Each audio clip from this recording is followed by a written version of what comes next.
বিরিয়ানির স্বাদে মুড়িঘণ্ট নিয়ে হাজির হয়ে গেলাম। 2 টুকরা মাছ বেঁচেছিল, সেটা দিয়ে কিন্তু আজকে বিরিয়ানি বলতে আসলে মুড়িঘণ্ট রান্না করব। দেখেন, অল্প পরিমাণ চাউল নিয়ে নিলাম, মাছ দুইটা কিন্তু মুড়া মাছের মাথা নিয়ে নিয়েছি। সুন্দরভাবে লবণ হলুদ দিয়ে একটু ভালো করে আলতো করে করে মেখে নিচ্ছিলাম।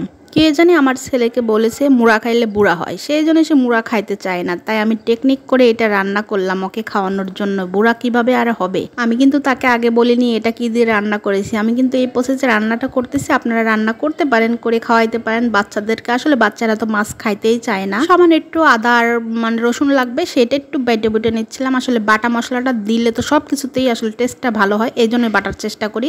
এই যে 2-3 কোয়া রসুন নিয়ে নিয়েছিলাম, এটাও বেটে বেটে নিলাম। যারা বাটতে পারেন না তারা ব্লেন্ডারে ফ্রিস ফ্রাস করে নিতে পারেন, আমি একটু বেটেই নিলাম। আর ঝটপট করতে হয় সবসময় রান্না, সে ভিডিওর জন্যই হোক আর এমনি রান্নাই হোক। আমি মাছ ভাজি করতেছিলাম আর এদিকে বাটা বুটা রেডি করতেছিলাম। বিষয়টা বুঝছেন, আসলে সব কিছুতেই তো আসলে নিজেকে এক্সপার্ট রাখতেই হবে, সময়ের সাথে পাল্লা দিয়ে। এটা মাছ ভাজি করলাম আস্তে আস্তে জালে, আর এদিকে আমি কিন্তু সব কিছু রেডি করে নিচ্ছি। এর ভিতরে কিন্তু আলু টালু অনেক কিছুই দেওয়া যায়, আমি সেগুলো কিছুই দেবো না, শুধু মাছের মাথা দিয়ে সিম্পলভাবে রান্নাটা করবো। একটু হলুদ, লবণ, গোটা সরষের গুঁড়ো, মরিচ গুঁড়ো, এগুলো আমি সব কিছুই আসলে দিচ্ছিলাম। একটু জিরা গুঁড়ো সব দিয়ে একটু জল দিয়ে মশলাটা আসলে একটু ভিজে রাখলে কিন্তু ভালো হয়, দেখবেন যে গলে যায়, সুন্দরভাবে মিক্সড হতে সুবিধা হয়। যে আদা রসুনটা বাটলাম সেটাও দিয়ে দিলাম, কারণ একবার আমার হয়ে যাবে। আর মাছগুলো দেখেন ভাজা হয়ে গেছে, এখন তুলে নেব, বাকি কাজটা করব। আপনারা কিভাবে রান্না করেন অবশ্যই আপনাদের কমেন্টে জানিয়ে যাবেন। আর এই দেখেন কাঁচামরিচ, শুকনো মরিচ, এগুলো সব কিছু নিয়ে এনেছি সোমবারের জন্য, এগুলোই দেবো সোমবারে, আর বেশি কিছু দেবো না।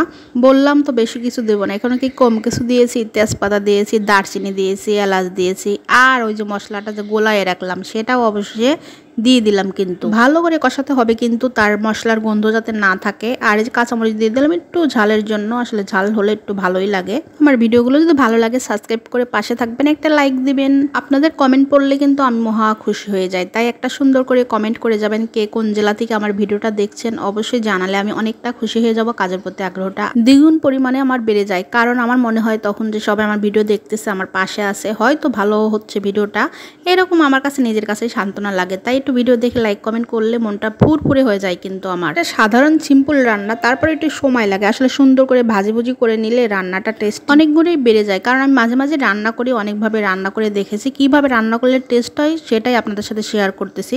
আসলে অনেকটা সময় নিয়ে ভাজবেন, দেখবেন ভাজিটা ভালো হলে কিন্তু আসলেই একদম পারফেক্ট হবে। আর চালটা অবশ্যই মেপে নেবেন, তাহলে জলের পরিমাণটা দিতে আপনারা সুবিধা হবেন। একটু গরম মশলা গুঁড়ো দিয়ে দিয়েছিলাম শেষে। আর যারা একবার লবণ দিয়ে আসলে বুঝতে না পারেন তারা এই পর্যায়ে লবণটা একটু চেখে নিয়ে লবণটা দিয়ে দিবেন, তাহলে ঝোল ঝোল থাকতে লবণ দিলে সুবিধা কি মিক্সড হতে সুবিধা হয়। আর যদি শুকিয়ে যায় তাহলে কিন্তু লবণটা আবার মিশবে না, এই জন্য আগের থেকে লবণটা চাখবেন। আর 10 মিনিট মতো আস্তে জালে ডিম করে রেখে দিবেন, হয়ে যাবে। ভালো থাকবেন। অনেক সুন্দর বাসনা বের হয়েছিল কিন্তু।